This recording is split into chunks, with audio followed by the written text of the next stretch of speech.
Bienvenidos a esta sesión, que es la sesión número 7 del curso La Constitución de 1824. Gracias por su presencia. Esta tarde tenemos el gran honor, el gusto de contar con la presencia de la doctora Refugio González, querida amiga de la casa, amiga del instituto desde hace muchos años. Y doctora, pues un gusto recibirla. En nombre de la doctora Galeana le doy la bienvenida. Gracias por estar con nosotros. Como les digo, algunos de ustedes ya conocen a la doctora, pero se las presento. Ella es licenciada en Derecho por la Facultad de Derecho de la UNAM, egresada de la maestría en Historia por la Facultad de Filosofía y Letras, también de la Universidad Nacional, y doctora en Derecho por la Universidad Complutense de Madrid. Ha sido investigadora del Instituto de Investigaciones Jurídicas de la UNAM, y bueno, es miembro del Sistema Nacional de Investigadores. La doctora González tiene una larga trayectoria, ha desempeñado varios cargos, entre ellos, les menciono algunos, ha sido directora del Centro de Estudios sobre la Universidad de la UNAM, abogada general de la misma institución y defensora de los derechos de los universitarios. Fue secretaria técnica del Consejo Consultivo de la Comisión Nacional de Derechos Humanos y fungió como directora general de Asuntos Jurídicos de la Secretaría de Economía. Actualmente es directora del Instituto Nacional de Ciencias Penales. Ha impartido diversos cursos de Historia del Derecho, Principios Generales del Derecho, Teoría Jurídica, entre otros, en la División de Estudios de Posgrado de la Facultad de Derecho de la UNAM. Su línea de investigación, la historia del derecho y de las instituciones en México. Algunas de sus publicaciones: Transiciones y diseños institucionales, las relaciones entre el Estado y la Iglesia en México, el derecho civil en México, historia del derecho mexicano, por mencionar solo algunos. Queda con ustedes la doctora Refugio González. Muchas gracias. Sí, aquí está perfecto y aquí están las estas. Muchas gracias. Sí se ve porque es importante. Yo les voy a explicar la Constitución de 24, pero no solamente la Constitución de 24. Como el curso abarca desde los más remotos tiempos y las primeras constituciones hasta las últimas, entonces luego, y la primera, se supone la primera constitución propiamente dicha, pues es la de 24, la de Iturbide duró muy poco tiempo, Apatzingán estuvo vigente en muy pocos lugares. Entonces, lo que pensé fue mostrarles unos cuadros que los ubican a ustedes muy bien en el proceso del movimiento constitucionalista, por un lado, y por el otro lado, en qué es lo que quieren las constituciones. Al final, como está tan desagregado el curso, no sé si ahorita ya, pero bueno, al rato de todas maneras, van a estar perdidos entre la forma de gobierno y lo que dicen unas y lo que dicen otros y lo que dicen de los derechos humanos. Entonces pensé hacer como una entrada general, que es con lo que vamos a empezar. La única cosa es si se alcanza a ver, ¿no? ¿Para nada?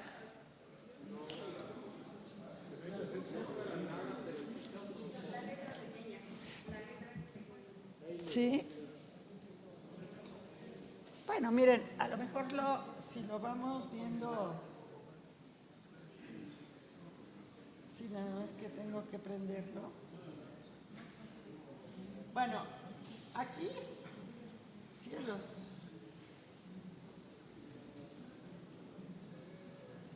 Esto no sé cómo se prende. A ver, se supone que nada más prendía al salir de mi casa.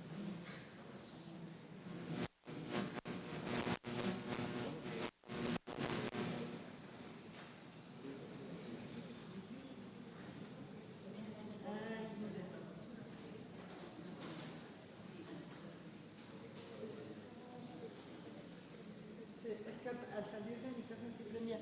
¿Ninguno trae otro? ¿O le pedimos a Marta a ver si tiene...? ¿Sí? Es que ninguno de ustedes trae uno.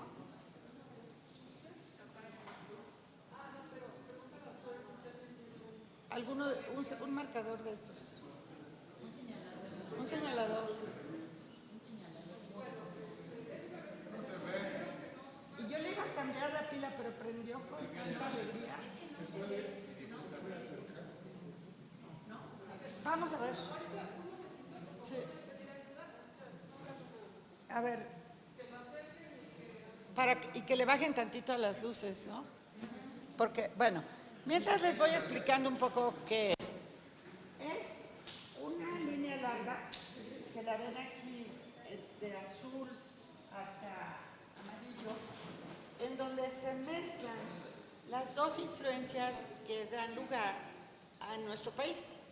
Por un lado, los pueblos indígenas, que van marcados de azul, y por el otro lado, los castellanos. Los pueblos indígenas, no se puede lograr ese efecto en la computadora, pero el azul no se pierde nunca.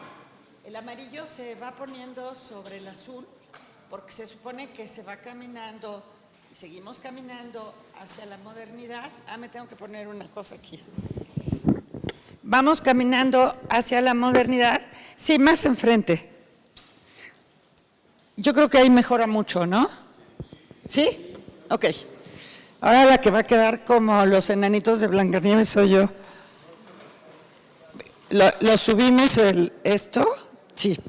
Bueno, sí, yo creo que ahora se ve muchísimo mejor. Sí. Bueno, si ustedes se fijan, es las dos grandes culturas que dan influencia a nuestra historia. El cuadro se llama Conquista, Reformas y Revoluciones, porque otra de las características, aparte de estar originado en estas dos grandes culturas, nuestra historia se caracteriza por reformas y revoluciones. O sea, no acabamos de hacer una reforma cuando ya estamos haciendo la siguiente. El IFE estaba apenas cuajando cuando ya hay urgencia de ponerlo ahora como INE. O sea, no es una cosa que sea nueva. Esa es más o menos la forma de haber ido procediendo a través de la historia. Los de aquí de este lado se me hace que ven poco. Sí ven, ¿verdad? Ok. Bueno, aquí tenemos como fecha 1521 y aquí tenemos 1821. Esta es pues la época colonial. Ahorita después lo van a ver en un cuadro mucho más claro qué es esto de instituciones de gobierno, justicia, guerra y hacienda. Luego tenemos las reformas borbónicas, el periodo de las reformas borbónicas que inicia hacia 1740 y el inicio de la modificación del modelo. ¿Se acuerdan que hace algunos años estaba todo el mundo muy preocupado porque en 2010 iba a haber una nueva revolución? Estaban totalmente seguros que en 2010 se ve muchísimo mejor, porque si no lo que se ve es mi mano. Gracias. Aquí tienen ustedes un periodo donde empieza a modificarse el modelo. ¿Por qué se modifica aquí? Por las reformas borbónicas, por un lado, y por la vacancia del trono español. Al vacar el trono español, entonces empieza todo. Ya lo deben haber visto para los periodos antes. O sea, en los primeros minutos les voy a tratar de juntar todo hasta 24 y luego ya vamos con 24. Ahora, aquí vean cómo se tiene que desarticular un modelo. El asunto con los modelos, y en las constituciones se nota mucho, es que conforme se va haciendo el nuevo, se tiene que ir desarticulando el anterior. Son dos procesos que van en líneas paralelas. Por eso son tan complicados, tan confusos. Nosotros podemos encontrar incluso elementos de modelos más arcaicos. Si ustedes van por Insurgentes y ven a algunas de estas indígenas mazahuas vendiendo mercancía del crimen organizado, ¿cómo se llama?, de la delincuencia organizada, pues ahí se sobreponen un chorro de modelos, ¿no? O sea, el modelo prehispánico, la fractura del modelo nacional, o sea, se sobreponen un chorro de modelos. Entonces, aquí tienen la desarticulación. Aquí es donde están las constituciones que han estado viendo, hasta 57. Después, ahorita las vamos a ver todas, en rayita. Yo no se las voy a explicar todas, se las van a explicar los demás profesores. Aquí viene la reforma liberal, el desarrollo del modelo liberal, el inicio de la modificación del modelo liberal. Aquí la conformación del modelo de la revolución, bueno, la Revolución Mexicana, la conformación del modelo de la revolución, el desarrollo del modelo y se inicia la modificación del modelo de la revolución. El modelo entra en crisis hacia 77, se le hacen reformas de 82 hasta ayer, bueno, hasta la semana pasada, o sea, todavía, ahorita estamos reformando todo otra vez, y entonces la pregunta es, que no la vamos a responder en esta clase, no corresponde, si estamos adentro de un nuevo modelo. Muy probablemente sí, o sea, si hacemos caso de todas estas rayas que yo hago, sí estaríamos en un nuevo modelo. Aquí está muchísimo más simplificado, ya no tiene tantos problemas. Aquí nada más les divido en estado absoluto y estado de derecho. En el estado absoluto tienen el ejercicio absoluto del poder, acumulación de funciones, y las funciones ¿cuáles son? Gobierno, justicia, guerra y hacienda. Y aquí la división del poder, los derechos fundamentales y el control de constitucionalidad. Aquí tienen dos fechas claves, que es donde encuentran que todo lo demás ya va a ser diferente. En 1776, la Declaración de Derechos del Buen Pueblo de Virginia, y en 1789, la Declaración de los Derechos del Hombre y del Ciudadano. Aquí tienen otra vez el inicio de la fractura del sistema, las dos constituciones, la de Cádiz y la de Apatzingán, y aquí nos vamos con el Estatuto del Primer Imperio, la de 24, la de 36, la de 43, la de 47, aquí no hay constitución, 53, 54, 57, el Estatuto del Segundo Imperio, 67, que se restaura el gobierno republicano, la revolución, el inicio de la revolución, aquí lo que tienen es periodo intersistemas, y la Constitución de 17. No alcanza probablemente a notarse, pero cada rayita es de distinto color, según que sea monarquía constitucional, sin especificar república federal, república central o dictadura. Todo eso se discute todo el siglo, hasta la restauración de la república, siempre están presentes las ideas monárquicas. Incluso, pues ahora ya no, ya después de la Revolución Mexicana, como que a nadie se le ocurre que a lo mejor estaría bueno que fuéramos una monarquía, pero hasta una parte del siglo XIX, una buena parte del siglo XIX, sí es recurrente la idea de la monarquía. Y aquí están otra vez sus dos pueblos originarios, los castellanos, que aquí ya nada más lo llamamos modernidad, y aquí tradición. ¿Por qué? Porque siempre el impulso de toda la construcción de todas las instituciones en el país es la lucha entre modernidad y tradición. Y eso lo ven hasta en el periódico. O sea, ahorita estaba yo leyendo que en Tabasco no se paga la luz porque desde en algún año se decidió que una forma de fortalecer la empresa paraestatal, ¿sí? Bueno, de rechazar la privatización de la energía eléctrica es no pagando la luz. Entonces, bueno, el que contaba toda aquella historia decía, bueno, si no la pagan, se va a desfortalecer la Comisión Federal de Electricidad. Pero es ese tipo de contradicciones que nos cuesta mucho trabajo entender por esto tan enredado. O sea, si a veces les parece que es bastante complicada la historia, sí la es.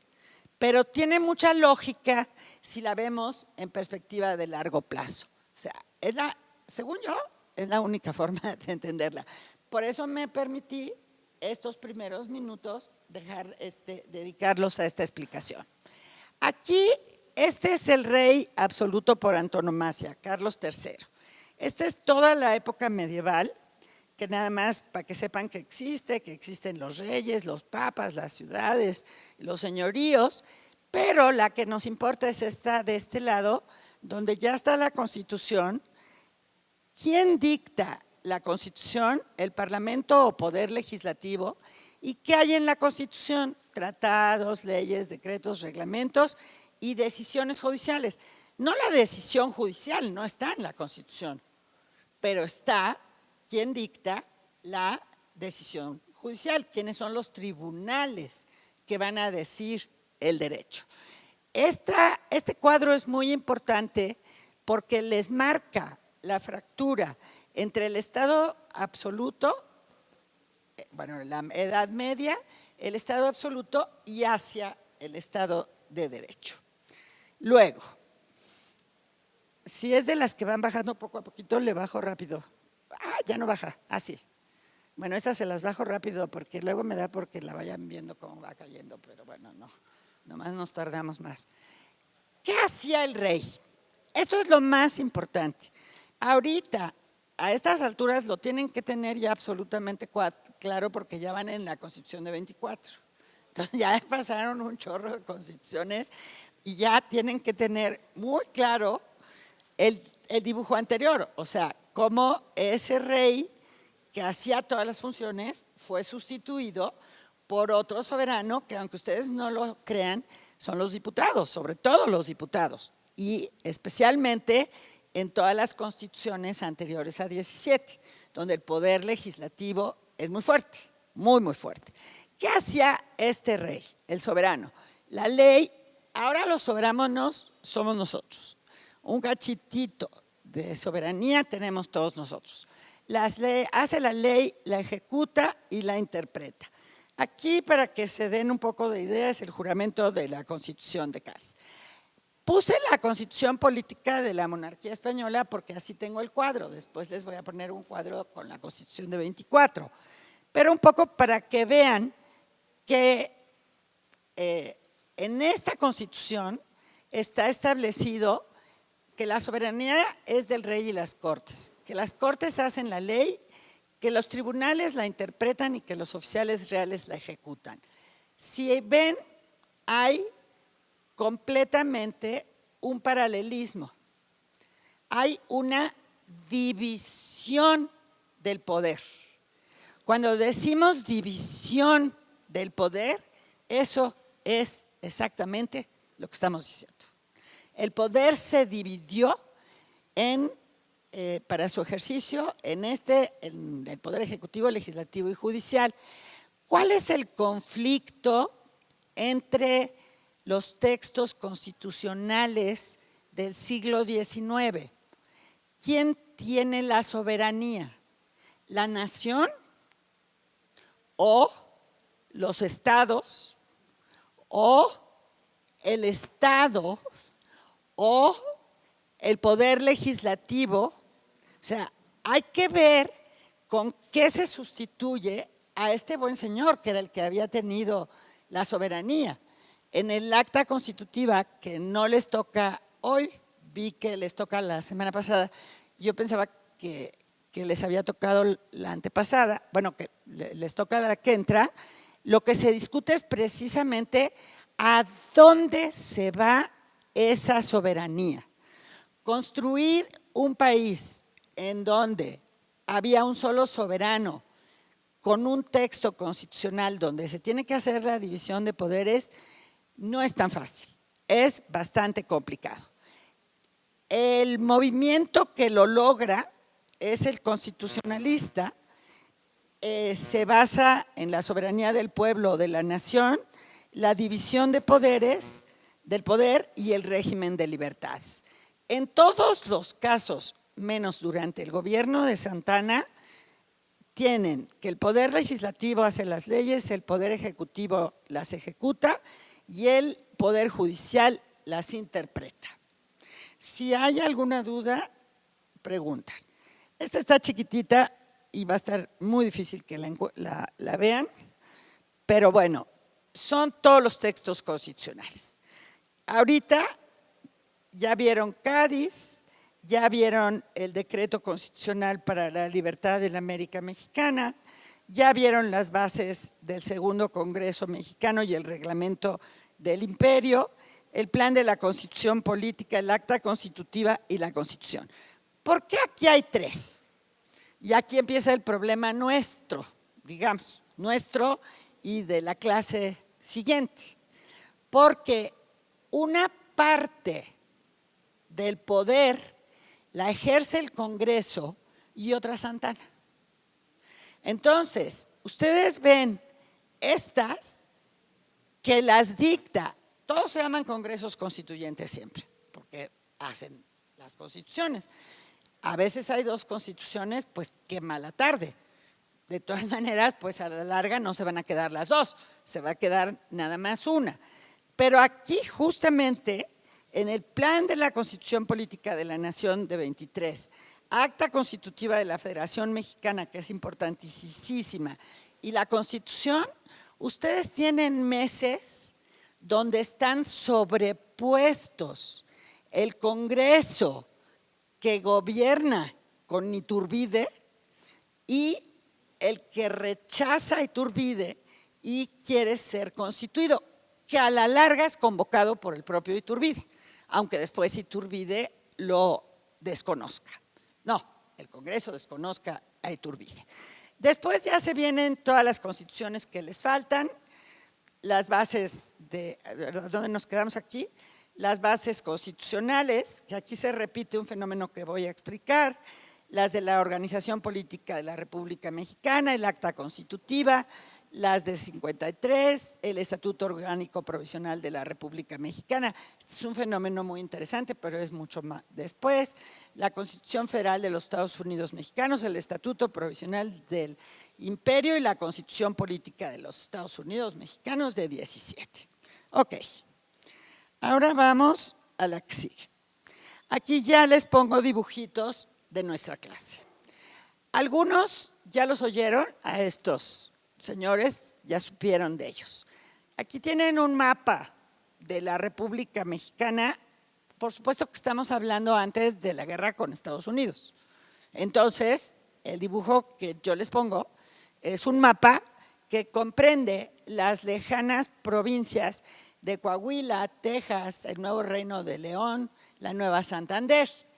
Y allí es diputado, nada más, bueno, es representante a Cortes, y luego es diputado nada más ni nada menos que alguien de quien dentro de un rato vamos a decir que es el padre del federalismo, siguiendo a algunos autores.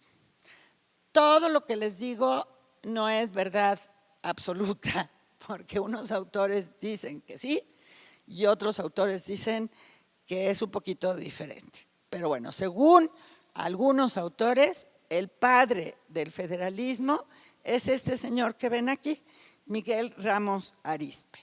Aquí les presento una hojita muy borrosa, porque bueno, como lo bajo de Google no es tan fácil. Entonces, es un borrador de la Constitución, un ejemplar de la Constitución en 24 y algunos de los diputados importantes. Valentín Gómez Farías, Lorenzo de Zavala, José María Bocanegra, Servando Teresa de Mier y Carlos María Bustamante. Cuando yo hice este cuadro no había preparado esta clase, entonces no sabía que me quedaron muy bien en los extremos Miguel Ramos Arizpe y Bustamante, porque al final en todas las discusiones, aunque ya están de acuerdo en que sea una república, Ramos Arizpe la quiere más federalista y Bustamante, que por lo demás es una delicia como historiador de la época, la quiere más centralista. Hoy que estaba yo revisando, o ayer, ayer, ¿verdad? Se los mandé ayer. Anoche que estaba yo revisando el material, dije, qué chistoso, me vinieron a quedar en los extremos contrarios. aquí están otros de los personajes. Ustedes ya han hablado mucho de los diputados. Algunos tienen un papel más destacado más adelante. Manuel Crescencio Rejón, Valentín Gómez Farías, poquito más adelante, 10 años más adelante, cuando hace toda la reforma Valentín Gómez Farías. Y sí, durante este constituyente y esta acta constitutiva, Fray Servando Teresa de Mier, que en general lo encuentran como el padre Mier. Bueno, presuntamente esto ya lo vieron, nomás lo vamos a juntar. Ok. Están el Plan de Iguala y los tratados de Córdoba. Este es el contexto histórico de la Constitución que yo les voy a explicar. Tras la firma del Plan de Iguala y los tratados, el 1 de marzo de 21 y el 24 de agosto, por Agustín de Iturbide y Juan O'Donoghue, se consiguió romper el vínculo político, aquí tengo una errata, con España. Y en ambos textos, ¿se acuerdan que decía que se iba a llamar a gobernar a un miembro de la Casa de Borbón? O sea, esa es la forma en que se firman tanto los tratados de Córdoba como el Plan de Iguala. Sí va a ser independiente, pero no se preocupen, porque a los primeros que vamos a llamar es a ustedes. Y entonces, que en Brasil sí sucedió. Ellos tuvieron 100 años una monarquía con los miembros de la Casa de Braganza. ¿Cómo se iba a constituir la nación? Conforme a estos tratados que signaron Agustín de Iturbide y Juan O'Donoghue. Juan O'Donoghue ya no es virrey, ya es jefe político. O sea, ya no viene como virrey, bueno, sí viene como virrey, pero ya es jefe político porque ya está acabándose todo el movimiento de insurgencia, ya está en marcha todo el proceso para la firma de la independencia. Entonces, bueno, es el jefe político nombrado por las Cortes españolas. Y se establece que va a ser un imperio. ¿Qué dice el acta de 21? Restituida, nosotros, la nación, al ejercicio de cuantos derechos le concedió el autor de la naturaleza y reconocen por inenajenables y sagradas las naciones de la tierra, se puede constituir del modo que más le convenga a su felicidad. No entiendan felicidad en el sentido freudiano, para nada. O sea, la felicidad es el bienestar material. Los súbditos, los vasallos son felices si atiendo sus necesidades materiales. Ahora serían pues las espirituales también, habría que ir sumando según las creencias de cada quien, pero en ese momento la felicidad es atender la satisfacción material de lo que necesita un ciudadano para vivir bien. Y bueno, manifiesta que es una nación soberana e independiente de la antigua España. Esto está sucediendo en 1821, pero resulta que aunque lo firma O'Donoghue, después viene el desconocimiento de las Cortes, de la Constitución, el restablecimiento de Fernando VII, admitir otra vez, viene después el trienio liberal en España, y finalmente España se decide a reconocer la independencia de México hasta 1836. Todo lo que les voy a contar sucede con España sin reconocer a México. Y si no la reconoce España, tampoco la reconoce la Santa Sede. ¿Por qué? Porque eran territorios, todos estos, los americanos, donados por Alejandro VI a los reyes españoles. Entonces el pobre el romano pontífice pues no puede reconocer que estén levantados contra su legítimo señor. ¿Ok? cada cosa de la que les voy diciendo tiene significado, y si van viendo luego los textos, estas pequeñas cosas que parecen como anecdóticas, ahí están. Ahí están, o sea, aquí están. Cuando dice que no será de ninguna familia, pues claro, porque era de una sola familia, o sea, de los reyes de Castilla. Nadie vio la serie española aquella de Isabel, que se acabó justamente cuando empezó la empresa de las Indias. Pero bueno, el patrimonio de los reyes, mejor dicho, el patrimonio el Estado era patrimonio de los reyes, la forma correcta de decirlo. Y en el caso de las Indias, muchísimo más, porque fueron donadas a la corona de Castilla. Primero fueron donadas a las personas de Isabel y de Fernando. Y a la muerte, o sea, cuando se murió Isabel, Fernando hereda las rentas de las Indias, y luego, cuando ya se muere también Fernando, se incorporan las Indias a la corona de Castilla. O sea, no, cada cosita que vayan viendo tiene un significado muy importante. O sea, que ya solo van a ser amigos. Todo lo demás ya nada cuenta. ¿Qué es lo que hace la independencia? Rompe la legitimidad de los reyes de las distintas monarquías reinantes en Indias, derivada de la donación pontificia. Y eso es justamente lo que no reconoce ni España ni la Santa Sede. ¿Cómo va resolviéndose? Por un lado está que España y la Santa Sede no reconocen la independencia, y por el otro lado está pues una nación que ya dice de sí misma que es soberana y que empieza a organizarse primero como imperio con Agustín de Iturbide, y después, cuando fracasa el imperio o cuando desconocen a Agustín de Iturbide, como República Central, República Federal, y más adelante otra vez como monarquía. Esto, la primera forma de gobierno, pues, es el imperio, pero no tiene el consenso, se aleja Agustín de Iturbide, porque acuérdense que no lo derrocan, ni lo tiran, ni lo matan después, lo matan hasta que regresa después.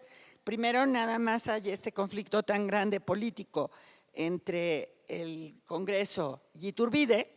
Iturbide decide no seguir con el conflicto, abandona el país, pero cuando regresa es cuando lo matan. O sea, no lo sacaron muerto, como a Maximiliano, que sí lo sacaron muerto. Bueno, de todas maneras, aunque España y la Santa Sede no la reconocen a la nueva nación, sí la reconoce Estados Unidos, sí la empiezan a reconocer otras naciones del planeta, del concierto de las naciones independientes. Entonces, aunque de 21 a 36 son 15 años, hay el reconocimiento de otras naciones. Entonces, el país entra en el concierto de las naciones. Y aquí están algunas de las frases del Tratado de Amistad entre Su Majestad Católica y la República Mexicana. Por la gracia de Dios y por la Constitución de la Monarquía Española, pusieron término al estado de incomunicación y desavenencia. Fíjense cómo se cuida mucho siempre el lenguaje. Están incomunicados y mal avenidos. O sea, no es que hayan estado en guerra, no es que nada. Están incomunicados y mal avenidos. Y entonces era lo que había pasado entre los dos gobiernos, y hacen un tratado de paz y amistad sincera. Tiene que ser sincera, porque eso se discute luego mucho a lo largo del siglo, si son la madre y la hija o si son como hermanas, y cuando parece que nos van a volver a invadir, pues la hermanastra, ¿no? O la madrastra. Entonces, aquí es un tratado de paz y amistad sincera que se firmó en 28 de diciembre de 1836. Para entonces gobernaba un gobierno conservador. Ya pasó la primera reforma liberal, la de Gómez Farías, regresa Santana al poder más o menos en 35, echa para abajo toda la reforma liberal de Gómez Farías. Todo eso sucede al amparo de la Constitución de 24. Les hice una listita de presidentes, ya se van a quedar bastante sorprendidos cuando lleguemos a esa parte que hay durante este tiempo. Y hay un gobierno conservador en una república central. La Constitución de 24, como hace unos minutos les comentaba, va precedida de dos textos que buscaban sentar las bases para constituir a la nación. El plan de la Constitución Política de la Nación Mexicana de 28 de mayo de 24, fíjense lo que les estaba yo diciendo hace un rato, cómo van como encimados los dos textos, y el acta constitutiva de la Federación Mexicana de 31 de enero del mismo año. O sea, aquí hay una decisión de la clase política, evidentemente. ¿Cuál es la verdaderamente significativa? ¿Cuál es el pacto político conforme al cual se va a constituir la nación? El acta constitutiva de la Federación de 31 del mismo año. El primero fue firmado tras la convocatoria al Congreso, que fue restituido por el propio Iturbide con el fin de frenar el descontento de las provincias, que no había sido mitigado durante el imperio. Sin embargo, no se discutió. Establecía que la nación mexicana es la sociedad de todas las provincias y señalaba los derechos de los ciudadanos: libertad de pensar, hablar, escribir y hacer todo aquello que no ofenda los derechos de otro. Igualdad o derecho a ser regidos por una ley sin más limitaciones que las que designe la propia ley. Con propiedad, consumir, donar, vender, conservar o exportar lo que sea suyo, con las limitaciones señaladas por la ley. Y una cosa que después se nos fue olvidando, y a lo mejor por eso ahora vivimos en el caos que vivimos, ya no se volvieron a señalar los deberes. Hay muy pocos textos constitucionales del siglo XIX donde se señalan los deberes. O sea, los mexicanos tenemos derechos, claro que sí, muchísimos derechos, y ahora que tenemos a los tratados en la Constitución en el artículo primero, más derechos todavía. Pero pareciera que el único derecho que tenemos es votar. O sea, pareciera que no tenemos ningún deber. Creo que hasta ya lo del servicio militar lo hicieron así como muy light. O sea, no tenemos obligaciones. Muchas de las constituciones en el siglo XIX señalan los derechos y las obligaciones. Ahora, me van a decir ustedes, bueno, pues, ¿para qué la señalan? Profesar la religión es una de las obligaciones, pero una muy importante: contribuir proporcionalmente al sostenimiento de los gastos del Estado. Lo que no pusieron, y eso se los voy a explicar hasta el mero final, que con todo lo que copiaron de la Constitución de Estados Unidos, se les olvidó que los Estados Unidos sí tenían lo que se llama la accountability, la obligación por parte del Estado de rendir cuentas. O sea, yo pago, pero tú me dices en qué te lo gastaste. Si no, no tiene chiste. Por eso se va haciendo, pero vean qué perverso. O sea, es muy perverso desde sus orígenes. La soberanía pertenecía a la nación y era única, inalienable, imprescriptible. En el uso de la soberanía, la nación se daba la forma de república representativa y federal. Y se establece la división del poder en ejecutivo, legislativo y judicial. Eso que les estoy poniendo en una paginita, no se pueden imaginar qué cantidad de discusiones originó. Van a tener una clase específica de esta, o ya la tuvieron, pero yo sí la quiero señalar porque al final voy a poder hablar muy poco de los debates. ¿Por qué? Porque los debates se dan cuando se firma el acta constitutiva. Imaginen ustedes un país que se está desgajando, unos estados, 16 o 18 eran en ese momento, que todos quieren ser independientes, que todos quieren ser soberanos y que todos dicen, yo no me junto a menos que se establezca que conservo mi soberanía. Entonces, el problema que se plantea, en realidad se plantea aquí.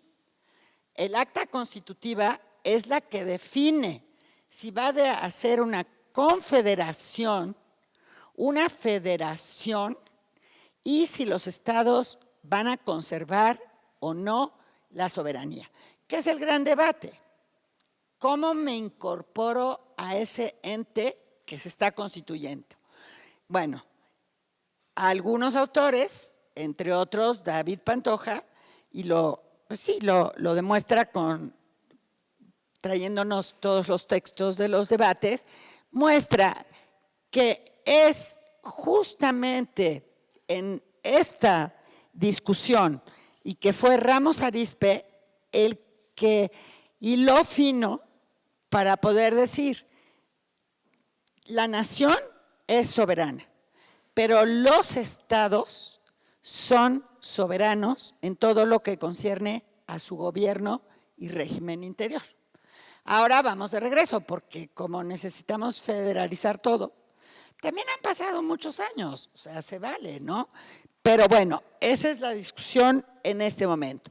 Las más grandes discusiones se dan en el acuerdo político del acta constitutiva de la Federación Mexicana. Una vez que se firma el acta, lo que queda claro es que nadie se puede salir de lo que se pactó en el acta. Que después los conservadores hacen lo mismo. Firman las bases y dicen, bueno, pero cuando hagamos la Constitución nos tenemos que atener a estas bases. Nadie se puede salir ni un ápice. Y yo pensaba que Fox iba a hacer lo mismo. O sea, habiendo tenido una votación tan alta, una legitimidad tan grande, una elección tan poco impugnada de presidente, de diputados y de senadores, dije, bueno, si tiene historiadores en su equipo, se pondrá listo y hace un acta constitutiva. No se puso listo, pero no es lo que estamos discutiendo.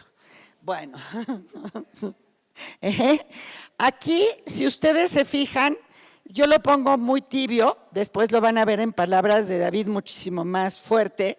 Pongo un esbozo de lo que sería la nueva nación, prevaleció la idea federalista, la unidad religiosa. Que prevalezca hasta 57 la unidad religiosa no es una locura, todos eran católicos. O sea, hay sí la oposición de la iglesia para muchas cosas, pero hay 300 años de conquista espiritual.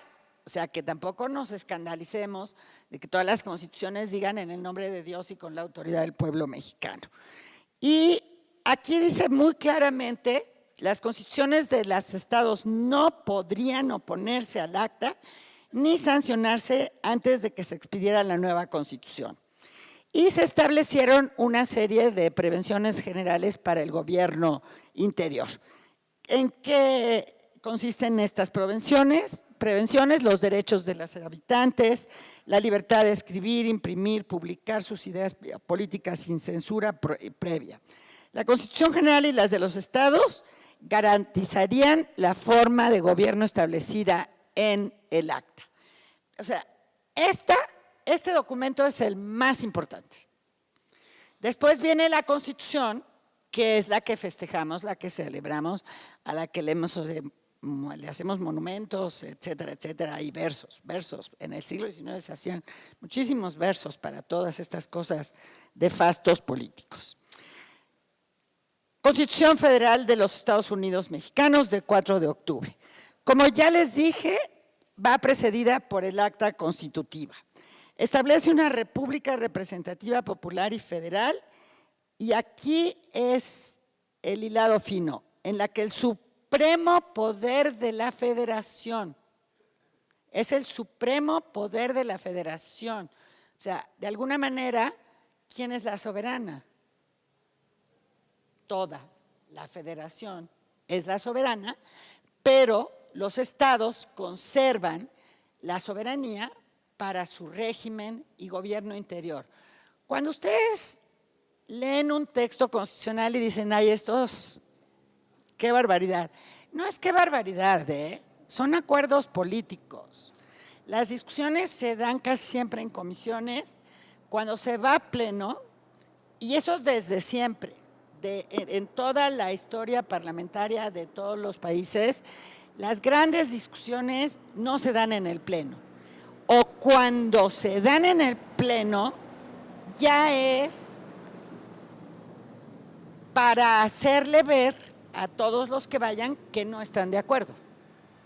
Pero ya se plancharon muchísimas cosas, porque si no, las constituciones se elaborarían en 3 años, pues, ¿no?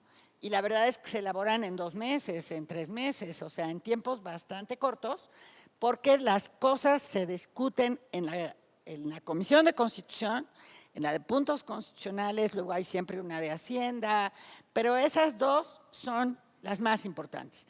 Ahí es donde se discute todo, se argumenta todo. ¿Cuál es la otra gran cosa? Bueno, el acta constitutiva es una república representativa, popular y federal.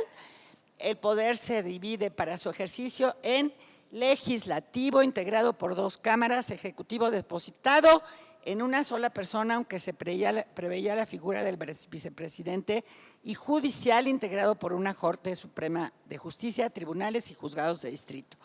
Es muy importante que tengan en cuenta que el periodo anterior es de grandes caciques, de gobernantes que hacen lo que quieren sin ningún freno.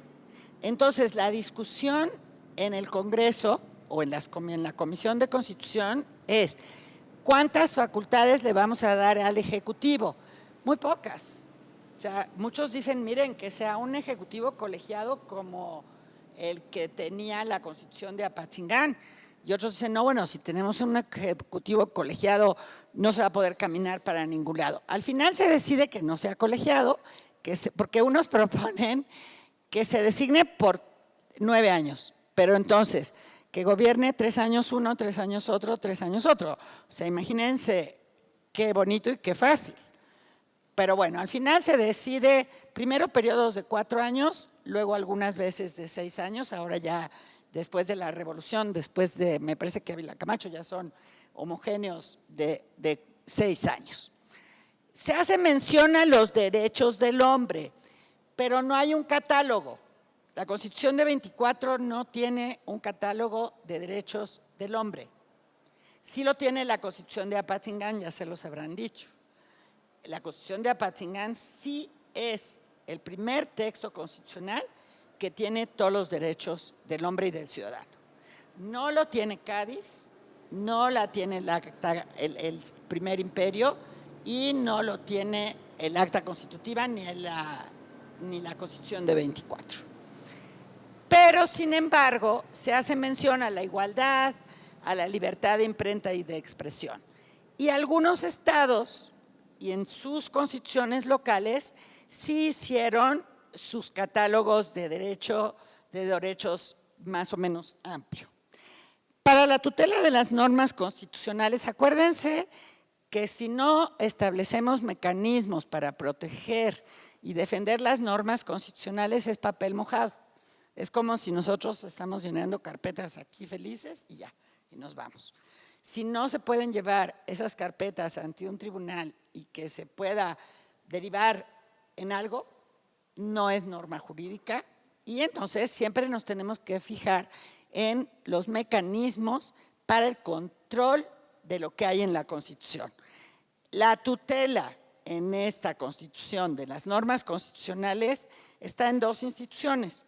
Una atribuida al Congreso General al encargársele la facultad de reprimir las violaciones constitucionales y otra a cargo de la Corte, a la que se le otorga la facultad para decidir sobre las infracciones de la Constitución y las leyes federales de clara influencia norteamericana. De aquí es un paso para el amparo. O sea, ya de aquí estamos a un paso del amparo. Las influencias. Bueno, ahí podemos dividir las influencias en todos los juristas de la segunda mitad del siglo XIX que dicen es una copia servil del texto de la Constitución de Estados Unidos. Viene la revolución y ya no le importa a nadie de quién es copia y por qué la Constitución de 24. Sí les importa que es federalista, entonces es el periodo en que se dice, aquí solo ha habido la de Apatzingán, la federal, la de 57 y la nuestra, la de 17. Todas las demás no son constituciones. Todavía muy distinguidos profesores de la Facultad de Derecho decían que no eran constituciones ni eran nada. ¿Quién sabe qué eran? Pero no eran nada. Bueno, lo mismo pasa con las influencias. Desde la copia servil y extralógica de la de los Estados Unidos de América a ahora que toda la historiografía reciente lo ve mucho más matizado. Un contemporáneo, José María Luis Mora, eso lo puse anoche porque ahorita he estado leyendo muchas cosas de Mora, dice, es muy semejante a la de los Estados Unidos, pero entre las reformas que cree que deben hacérsele, se refiere a las de la herencia colonial. La historiografía reciente, Brading o Gorman, dicen que es un texto con originalidad de ideas en las corrientes del constitucionalismo moderno. Y los textos más interesantes que leí para preparar esta clase son los de David Pantoja. Están en la revista mexicana de Historia del Derecho, también en Historia Mexicana hay uno de Jaime Rodríguez que dice no. O sea, perdón, sí tuvieron a la vista la de Estados Unidos, pero tiene muchísimas más cosas de Cádiz que de Estados Unidos. Que tenga la división del poder, todos la tienen. Es una cosa que forma parte de la cultura. Y Pantoja analiza las discusiones desde Cádiz hasta 24 y llega a la conclusión que les decía yo hace un rato, que Ramos Arizpe, a través de su participación en las constituciones, en las Cortes de Cádiz, después en las discusiones del acta constitutiva y después en la Constitución de 24, es el que está tejiendo fino y logrando los consensos atrás. Por eso él piensa que es el padre del federalismo mexicano. Como el constituyente debía ceñirse a lo prescrito en el acta de la constitutiva, lo lamento mucho, pero no les puedo contar de encendidos debates. Les voy a contar 3 o 4 temas que sí quedaron todavía para debatirse, pero los grandes debates se dan en el acta. Jaime Rodríguez y todos los autores señala, Jaime Rodríguez, que es en el acta constitutiva donde quedan señaladas las líneas fundamentales, por lo que en el constituyente que elabora la Constitución solo se sigue la ruta trazada en el acta. Los debates se centraron entonces en quién debería ser el soberano, los estados, la nación. De acuerdo con Pantoja, esa había sido una de las aportaciones de Ramos Arizpe, quien logró la sutil concepción de hacer residir la soberanía en la nación y plasmar en el texto que los estados serían soberanos en cuanto a su administración y gobierno interior. El otro asunto que causó polémica son las facultades del Ejecutivo. Estaba muy reciente la experiencia de estos gobernantes que hacían lo que querían y entonces se es muy cuidadoso. Los diputados son muy cuidadosos de no darle al Ejecutivo facultades extremas. Estableció un sistema, dice Jaime Rodríguez, semiparlamentario, al hacer que los secretarios de Estado fueran responsables ante el Congreso. y el Ejecutivo permanecería en una situación de debilidad hasta la época de Juárez. ¿Cuáles son los temas fundamentales en la Constitución? Republicanismo, federalismo y una presidencia. Porque, si se acuerdan, el acta constitutiva dice la persona o las personas. Entonces, si en 24 dicen, bueno, dejémonos de fantasías, hagamos una presidencia. Y si le ponen una vicepresidencia a la manera norteamericana, pero una presidencia. ¿Y qué me falta? Un tema que no quedó resuelto es el relativo a las competencias fiscales y es una de las grandes debilidades de la Constitución. Ahora, yo los invito a que se vuelvan a acordar de la raya larga, donde está todo junto, donde está el gobierno, la justicia, la guerra y la hacienda, todo junto. Todo el tema de competencias nos ha costado mucho trabajo. ¿Cuáles son las competencias de la Federación? ¿Cuáles son las competencias del Estado? ¿Cuáles son las municipales? De repente se modifica la Constitución y entonces unas competencias que eran municipales las arrasan o hacen estas competencias mixtas o concurrentes, facultades concurrentes, que es un enredo de todos los demonios, por ejemplo, para toda la materia ecológica, que se hacen facultades concurrentes. Bueno. Cosas formales. Consta de 171 artículos con sus propias historias y polémicas que responden a las circunstancias del momento. Hay una bibliografía pequeña al final, que es lo que dice Serrano Migallón. La dicta el Congreso General Constituyente de la Nación Mexicana en el desempeño del encargo de sus comitentes para fijar su independencia política y establecer y afirmar su libertad y promover su prosperidad. Todo ello en el nombre de Dios, Todopoderoso, Autor y Supremo Legislador. Reitera la libertad e independencia del gobierno español y de cualquier otra potencia y establece pues yo diría que prácticamente, que su territorio es el que era antes el de la Nueva España. O sea, pone los mares, por supuesto. Y luego dice, bueno, ¿y hasta dónde llegan las fronteras? Pues hasta donde llegaban las de la Nueva España. Porque como antes de la independencia hay un tratado Adams-Moniz, entonces dice, bueno, pues ahorita no nos vamos a poner a discutir con los Estados Unidos. Entonces, hasta donde llegaban los de la Nueva España. Y señala los estados como se llamaban los reinos. O sea, no se meten más complicaciones, le pone el estado de Nueva Santander, el estado de Coahuila, o sea, de manera muy práctica. Y del lado de cada mar pone de frontera a cada uno de los mares. O sea, no entra en la discusión, que además dura bastante tiempo, se determina hasta muy al final del siglo, de cuál es exactamente la frontera al norte, falta todavía la guerra con Estados Unidos, y cuál es la frontera al sur, porque al sur tenemos dos países, Guatemala y Belice. Entonces ellos no saben si Guatemala va a querer ser parte de México, ya había dicho que no, luego dijo que sí, en Yucatán se separa en algún momento, entonces dice, bueno, el de la Nueva España, el territorio que era el del virreinato llamado antes Nueva España. Y la religión es y será perpetuamente la católica, apostólica, romana, que será protegida por leyes sabias y justas y se prohíbe el ejercicio de cualquier otro.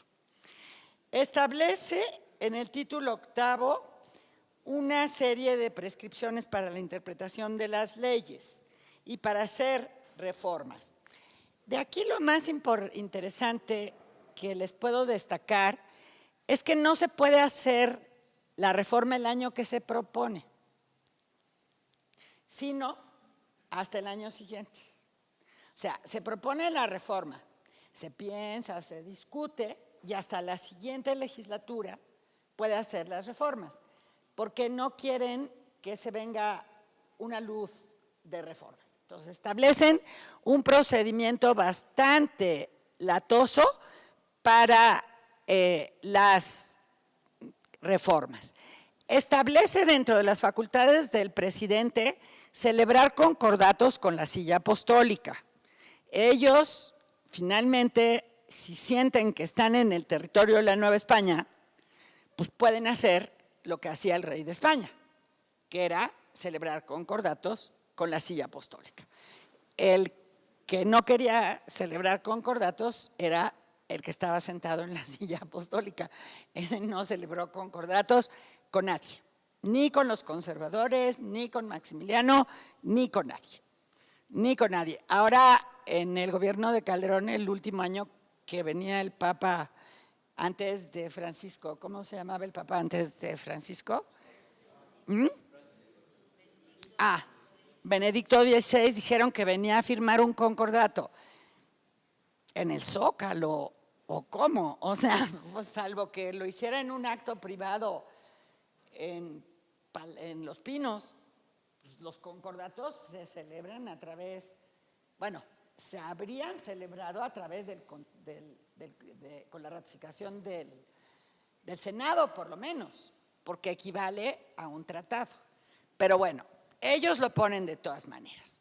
Y en el 171, prescriben que jamás se podrán reformar los artículos de esta Constitución y del acta constitutiva. Vean cómo van juntas, ¿sí? Que establecen la libertad e independencia de la nación, su religión, forma de gobierno, libertad de imprenta, división de los poderes supremos de la Federación y de los estados. Luego, a ver si ya… como ahorita he estado leyendo mucho el catecismo de Mora, que el catecismo es justamente sobre la Constitución de 24, desde Trento se hacen catecismos para enseñar la fe, para la doctrina a los indígenas, y bueno, ¿por qué no? En el movimiento constitucionalista se hacen catecismos para explicar los contenidos de la Constitución. Pues Mora hace un catecismo para explicar el contenido de la Constitución de 24. Lo hacen 31, pero resulta que ya hay muchas cosas que no le gustan. O sea, a pesar de que hay tanto que dice la Constitución, claro que al rato ya estaba en el exilio y no regresó nunca, pero hay muchas cosas que ya no le gustan. Lo primero que le parece mal es eso que les dije, que no puede haber reformas y que hay algunos que no se reformarían nunca. Dice que eso es injusto y que ninguna generación tiene derecho para sujetar a las venideras a sus caprichos y opiniones. Hay razón para que las leyes no se cambien tumultuariamente, pero no la hay para que sean eternas. Y el legislador que así procedió le parece fatuo y por ahí se encamina el verdadero objetivo de su comentario. Luego, propone que se reformen el respectivo artículo constitucional de la unidad religiosa y el de los relativos a los fueros, ahí me faltó un renglón, los fueros eclesiástico y militar. Las otras reformas que sugiere son razonables y políticamente no peligrosas. El establecimiento del jurado, el preciso ejercicio de la ciudadanía, las limitaciones a las facultades del Congreso, la forma de renovación de las cámaras, el tiempo que duran los diputados y senadores en funciones.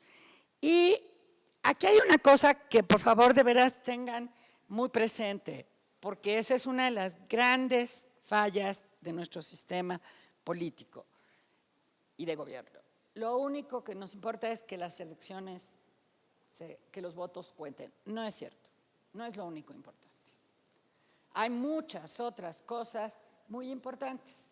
Y Mora dice, espantado, dice, bueno, una que deja ver el espíritu más cercano al mundo anglosajón que al latino es el comentario sobre la responsabilidad.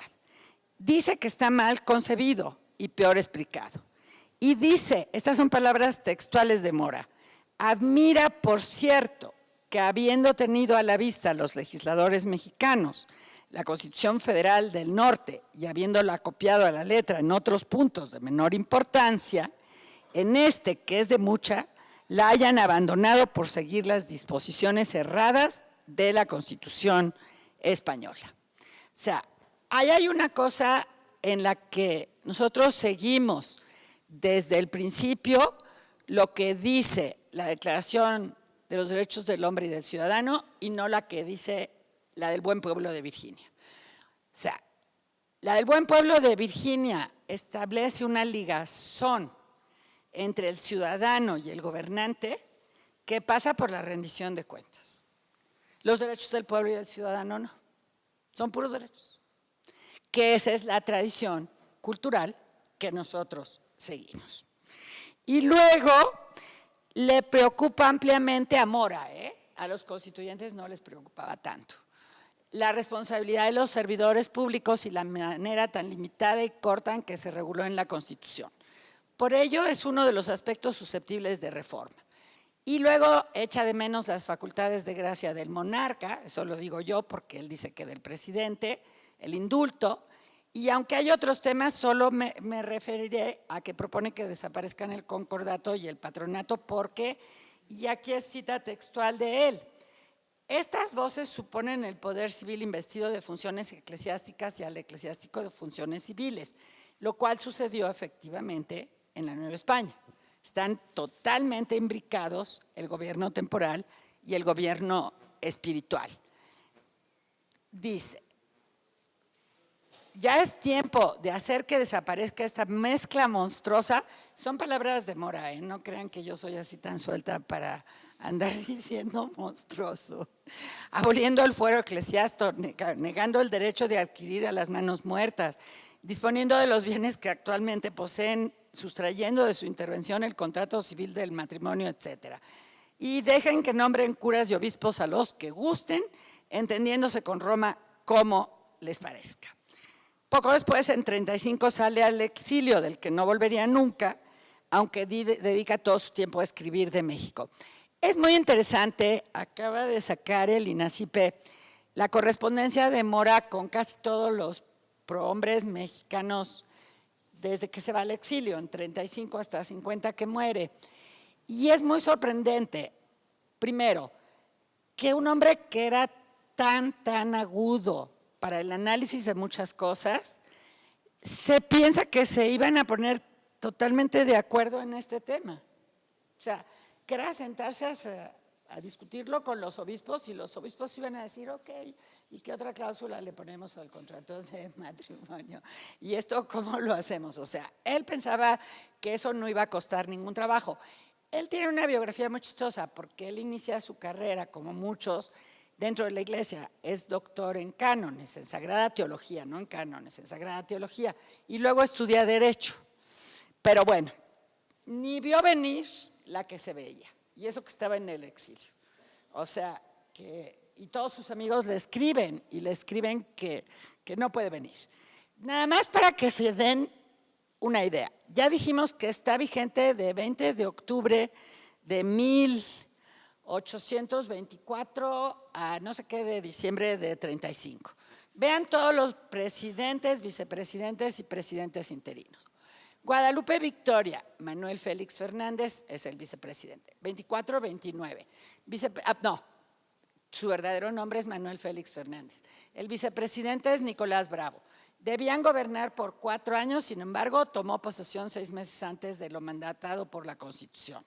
Se elige a Manuel Gómez Pedraza, pero no puede sostenerse en el poder, al que accede Vicente Guerrero, de abril a diciembre nada más, presidente, y vicepresidencia Anastasio Bustamante. O sea, aquí por lo menos sí se sostuvieron de 25 a 29 y 6 meses de pilón. Bustamante se levanta en Jalapa en 29, Guerrero pide permiso al Congreso para ir a combatirlo, deja a José María Bocanegra como presidente interino. Luis Quintanar se pronuncia contra la elección de Bocanegra y se adhiere al plan de Jalapa. Consejo de Gobierno constituido por Pedro Vélez, Lucas Alamán y Luis Quintanar de 29 a 31 de diciembre de 1829. Anastasio Bustamante, bueno, entra a la capital con su ejército, pide el desconocimiento de Guerrero y el 14 de enero de 30 es ratificado como presidente por el Congreso. Pero el 31 de diciembre de 29 a 14 de agosto de 32. Bueno, sí dura 3 años. Cae también por un pronunciamiento. Manuel Gómez Pedraza, 24 de diciembre de 32 a 1 de abril de 33, con el apoyo de Santana. Gobierna hasta el final de su periodo. entrega el gobierno al vicepresidente Valentín Gómez Farías. Valentín Gómez Farías asume la presidencia en lugar de Santana, gobierna de abril de 33 a abril de 34, hace la primera reforma liberal, se regresa a Santana, deroga la primera reforma liberal y gobierna el resto del periodo de 24 de abril de 34 a 25 de enero de 35.